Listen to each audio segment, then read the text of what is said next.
E aí, pessoal? Espero que estejam todos bem. Bem-vindos a mais uma aula de mecânica clássica. Nas últimas aulas, nós temos conversado sobre os princípios fundamentais que nós estamos introduzindo para a mecânica clássica.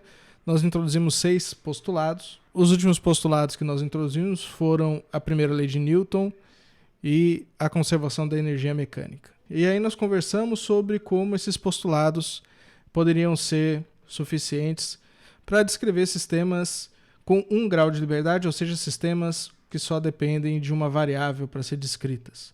Esses são sistemas verdadeiramente unidimensionais. Quando nós tentamos aplicar esses postulados a um sistema que tinha 2 partículas se movendo em uma reta, embora a reta seja unidimensional, esses postulados se mostraram insuficientes. Hoje eu vou introduzir um 7º postulado. Esse 7º postulado ele é um postulado vetorial que vai introduzir uma conservação de uma quantidade vetorial, e com esse postulado nós vamos poder fazer muito mais coisas. Então deixa eu vir aqui para a cena 2. Então aqui é a nossa introdução a sistemas verdadeiramente tridimensionais. Nós vamos agora parar de estudar sistemas numa só reta. E para isso eu vou precisar introduzir um postulado número 7. O postulado vai ser o seguinte. Agora nós vamos trabalhar com sistemas de partículas. Então, seja um sistema de N partículas, isolado, mas cujas partículas interagem entre si. Então, nós vamos supor a existência de um sistema de N partículas. As partículas interagem entre si, contudo, o sistema em si está isolado, ele não interage com ninguém. Esse postulado tem 2 partes. A primeira é a seguinte: existe uma combinação linear única das velocidades de cada partícula, que é um invariante dinâmico, ou seja, uma constante de movimento. Então, a primeira parte do postulado 7 é que eu posso pegar as velocidades de cada partícula. Então, eu vou introduzir um índice I maiúsculo. Os índices latinos minúsculos estão reservados para dimensões de espaço. Esse I aqui conta o número de partículas. Então, por exemplo, se o I for igual a 1, é a partícula 1. Se o I for igual a 2, é igual à partícula 2.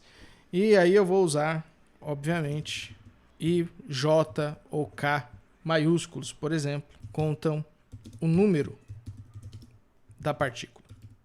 Então ele é um índice diferente, tá certo? Então aqui eu tenho as velocidades de cada partícula. O que eu estou dizendo é que existe uma combinação linear dessas velocidades, ou seja, a velocidade de cada partícula vou multiplicar por um número. Então eu tenho um conjunto de números M, índice I. Então M1 é o número correspondente à partícula 1, M2 da partícula 2 e etc. E pego a soma desse produto.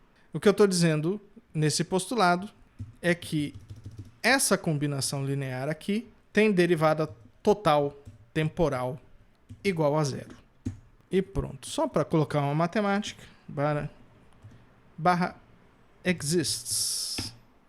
Então existe uma combinação linear das velocidades, que é uma constante de movimento. É bem simples e alguns de vocês já podem ver onde nós queremos chegar. Segunda parte do postulado 7 é que os coeficientes da combinação linear, mencionada ali em cima, independem do estado de movimento ou de qualquer outro observável extrínseco, inclusive posição, velocidade, aceleração, tempo e etc. Estes coeficientes dependem apenas das características da partícula. Portanto, são observáveis intrínsecos. Vou colocar até uma corzinha legalzinha nele. Então é muito simples. Fica claro aqui que, bom, eu já chamei os coeficientes dessa expansão de MI, tá certo? Portanto, é lógico, aqui está evidente que eu defino a massa de cada partícula é o coeficiente da combinação linear relacionada àquela partícula. De fato, o conceito de massa que eu introduzi como variável, como observável intrínseco da partícula, poderia ter ficado para depois, né? Eu poderia dizer simplesmente que a massa é o coeficiente e aqui, portanto, na segunda parte do meu postulado, esses coeficientes, portanto, a massa, o pessoal também chama de massa inercial, não dependem do estado do movimento de qualquer outro observável extrínseco, só depende da natureza da partícula. Cada partícula, então, tem uma massa. E eu sei, e o postulado está me dizendo que existe uma combinação linear única das velocidades, portanto, não existem outros coeficientes que, multiplicados pelas velocidades e somados, vai me dar uma constante de movimento. Então, esse é um princípio fundamental. Esse aqui é o princípio que substitui a segunda lei de Newton. Nós vamos ver como é que isso funciona. Aqui também, já de cara, podemos definir o que é momento linear, né? VI é definido como o momento linear da partícula I. Então, nós temos que o momento linear é uma quantidade vetorial, ou seja, um vetor euclidiano, invariante por rotações, né? Porque a velocidade é. Então, o momento linear é uma quantidade vetorial aditiva. Ou seja, dentro de um sistema físico eu posso somar momentos. E, portanto, se eu pegar a soma de todos os momentos de cada partícula, é definido como um momento linear total do sistema. Então, cada partícula tem um momento linear definido dessa forma, como a massa vezes a sua velocidade, e, portanto, o momento total de um sistema pode ser definido como a soma de todos os momentos de cada partícula, tá certo? E isso vai me dar exatamente a combinação linear que a gente menciona aqui no postulado 7. Portanto, o postulado 7 trata da conservação do momento linear quando o sistema é isolado. Assim como o postulado 6 tratava da conservação da energia quando o sistema é isolado. Esse postulado aqui também vai me permitir falar sobre força. Porque se eu pegar a primeira parte do postulado e compreender que eu estou tratando, na verdade, no caso de sistema isolado, que eu estou dizendo simplesmente que essa derivada total é zero, implica na conservação do momento linear, se eu calcular aqui dp dt vai ser a derivada da somatória de mi e vi, tá certo? Completando essa conta, como os m's são constantes, não podem depender do tempo, eu posso tirar a somatória daqui de dentro e os m's. Portanto, eu estou tratando da somatória da massa vezes a aceleração de cada partícula, certo? O postulado está me dizendo, portanto, que a somatória da massa vezes a aceleração de cada partícula é igual a zero. Aí eu posso definir o que é força. A força que age sobre uma partícula I é definida como a massa dessa partícula vezes a aceleração dessa partícula. Ou, alternativamente, eu posso dizer que a força que age sobre uma partícula I é definida como o momento da partícula I derivada no tempo. Bom, eu tomo isso aqui como definição, tá certo? Portanto, o que meu postulado está dizendo é que a soma das forças que agem sobre todas as partículas de um sistema isolado é zero. E, portanto, aqui eu tenho que a força total é a soma de todas as forças que agem sobre cada partícula, a soma de dp e dt, que por outro lado é dp dt é igual a zero. Ok, maravilha. Vamos pegar aqui o exemplo de duas partículas. Nós já tínhamos feito esse exemplo. Ele não tinha sido muito frutífero. Vamos então ali, exemplo de duas partículas, tá certo? A gente já viu antes. Então eu vou supor que eu tenho uma partícula 1 aqui e uma partícula 2 aqui, tá certo? Então aqui eu tenho uma partícula de massa M1, aqui eu tenho uma partícula de massa M2. Cada um tem a sua massa. E o momento relacionado à partícula 1, ele é um vetor. Por exemplo, vamos supor que ele está apontando para cá. Então, esse cara aqui é o momento da partícula 1, vetorial. Aqui no desenho eu não consigo colocar flechinha, mas esse P1 é um momento, portanto ele é uma quantidade vetorial. Isso significa que eu estou pegando a velocidade da partícula 1 multiplicando por m1, está me dando esse vetor. Portanto, a velocidade é um vetor que é colinear a esse cara aqui. Com relação à partícula 2, eu também tenho um m2. Eu também tenho um momento linear P2. Deixa eu colocar esse momento linear para o outro lado. Tá certo? A gente congelou e as partículas estão aqui. E então aqui nesse instante a partícula M2 está vindo nessa direção com o momento P2 e a partícula M1 nessa direção com o momento. Agora a questão é que se o sistema for isolado, volta para cá. Aqui no exemplo de duas partículas, o momento total é conservado. Isso significa basicamente que P1 mais P2 vão implicar dP dt, que é igual dP1 mais dP2 é igual a zero. Portanto, essa relação aqui implica como dP1 dt é a força que age sobre a partícula 1 e dP2 dt é a força que age sobre a partícula 2, eu preciso ter F1 mais F2 e seja igual a zero. Portanto, isso implica F1 é igual a menos F2. E essa aqui, caso vocês se lembrem, é a terceira lei de Newton. Que aqui ela é só derivada do princípio da conservação do momento linear. Não importa para onde está indo o momento, tá certo? Eu posso até calcular as equações de movimento, mas aí eu preciso saber quais são exatamente as forças que agem sobre o sistema. Se eu desenhar aqui as forças que agem sobre o sistema, vamos supor que eu tenho uma força agindo na linha que une as duas partículas. Do outro lado aqui, eu vou ter que ter uma força que age sobre a partícula 2. E essas duas forças elas têm que ter mesmo módulo, mesma direção e de sentido contrário. Então aqui eu tenho condições de, ao menos, postular a segunda lei de Newton a partir de um princípio de conservação vetorial, de uma quantidade que é definida como momento linear. E além da segunda lei de Newton, também tem a terceira lei de Newton, em forma forte. Assim a gente pode seguir. Vamos falar sobre energia. Energia, a gente já discutiu que nós podemos definir energia de uma maneira mais fundamental.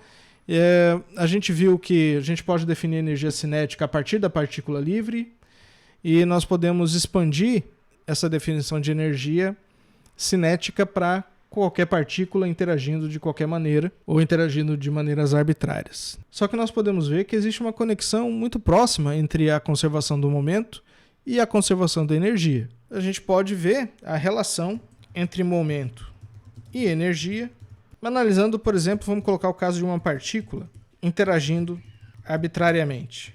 Bom, a conservação do momento só vale para sistemas isolados, tá certo? Mas vamos supor que a gente está nesse sistema tratando só da partícula M1. Então vamos supor agora que a gente vai analisar uma partícula, M1. Então eu vou me livrar. Agora vamos supor o seguinte, que aqui eu tenha um sistema de partículas aqui. Tem aqui um sistema de partículas. Vamos supor que ele é um corpo extenso. De maneira que M1 interage com esse sistema de partículas, mas esse sistema de partículas junto com M1 forma um sistema fechado. Eu tenho um sistema de N partículas, que eu tenho uma partícula aqui, que eu separei desse sistema, e aqui eu tenho um sistema de N-1 partículas. Então eu sei que se eu somar os momentos de todas as partículas desse sistema e somar com o momento dessa partícula aqui, da partícula M1, eu tenho conservação de momento linear. Agora, se eu pegar só a partícula M1, eu não tenho conservação de momento linear. Portanto, se eu tenho uma partícula interagindo arbitrariamente, mas eu ainda suponho que o postulado é válido, ou seja, tem um sistema desconhecido que está interagindo com a partícula, mas eu não ligo para esse sistema, eu só quero saber de M1. Então eu sei que o momento da partícula 1 que ele continua sendo definido como M1 V1, eu sei que esse momento ele não é conservado. Portanto, dp1 dt vai ser diferente de zero. Na verdade, ele vai ser precisamente a força que age sobre a partícula 1. É a segunda lei de Newton. Ou seja, que a força de cada partícula é igual à derivada temporal do seu momento linear. Vamos fazer o seguinte, vamos fazer a seguinte brincadeira. Eu vou pegar a segunda lei de Newton, agora a gente vai tratar formalmente como segunda lei de Newton, que é a equação de movimento de uma partícula, e vou brincar um pouquinho com ela, certo? Eu vou fazer o produto escalar com a velocidade da própria partícula 1. Então, do lado direito eu tenho o produto escalar da derivada do momento com esse cara, com V, e aqui eu tenho o FV. Deve lembrar vocês de um objeto ou de um observável chamado de potência, mas depois a gente define. Se nós tomarmos essa expressão aqui, então eu tenho o M1 dV1 dt, produto escalar com V1. Agora, note que interessante. Vamos supor que eu pegue aqui V1 escalar V1, que é V ao quadrado. Você sabe que V ao quadrado tem a ver com energia cinética, tá certo? E agora eu vou derivar esse cara com relação ao tempo. Portanto, eu estou pegando V ao quadrado com relação a t. Derivada da primeira vezes a segunda, mais a segunda vezes a derivada da primeira. Então, primeiro é isso, depois é isso. Só que, naturalmente, o produto escalar é simétrico. Portanto, a primeira parte do produto é exatamente igual à segunda parte. Eu posso trocar. Então, eu vou ter duas vezes V1 dV1 dt. Que dV1 dt escalar V1 é igual a 1 meio dV ao quadrado dt. Então, essa equação aqui vai virar 1 meio de M1 dV ao quadrado dt. M1 e meio são constantes, então eu posso fazer essa brincadeirinha aqui, só para ficar mais bonitinho. ddt meio de V1. Opa, nós temos aqui o V1 ao quadrado, né? V1 ao quadrado. Note que aqui, então, eu tenho a energia cinética. Perfeito? A energia cinética, que eu vou chamar de K da partícula 1, eu já defini antes, mas defino aqui de novo. Meio de M1 V1 ao quadrado. Portanto, a conservação do momento do sistema, com a definição de força, vai me dar que a energia cinética da partícula 1, quando eu tomo a derivada, vai me dar a força que age sobre a partícula 1 vezes a sua velocidade produto escalar. O que significa isso? Significa que a partícula 1 se move, a energia cinética dela muda com o tempo, ou seja, dV/dt é diferente de zero, no caso mais geral, dependendo da força que age sobre ela e da sua velocidade. Quando é que a energia cinética se conserva? Tem três situações em que a energia cinética se conserva. A primeira situação é se a velocidade dela é sempre zero, ou seja, se tiver algum vínculo segurando a partícula no lugar, a energia cinética dela se conserva.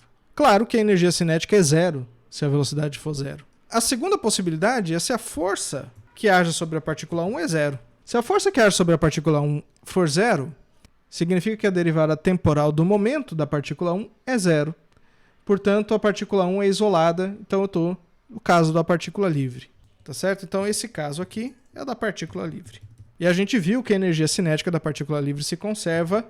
Na verdade, nós instituímos que a energia cinética da partícula livre se conserva, porque a partícula livre não interage com ninguém e a energia total de um sistema isolado se conserva.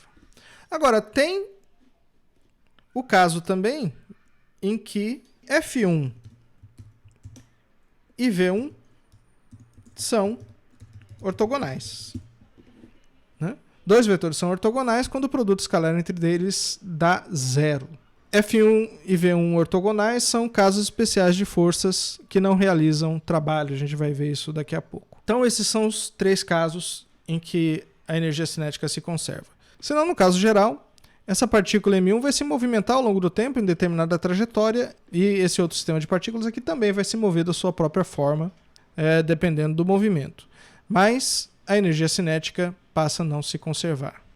Nós podemos até já definir essa quantidade como a potência realizada sobre a partícula, né? Ou seja, a potência é a quantidade de energia por unidade de tempo que o sistema que interage com a partícula fornece à partícula. É o que a gente chama de potência. Então, volta para cá. Então, vou parar por aqui nesse vídeo, tá certo? No vídeo que vem eu vou falar da energia total baseada no postulado 7. E ainda tem bastante coisa para a gente ver. Já tem lista de exercício número 2 lá no Moodle. Já digo para vocês começarem a fazer os textos dos wikis. Pessoal, bons estudos e até a próxima.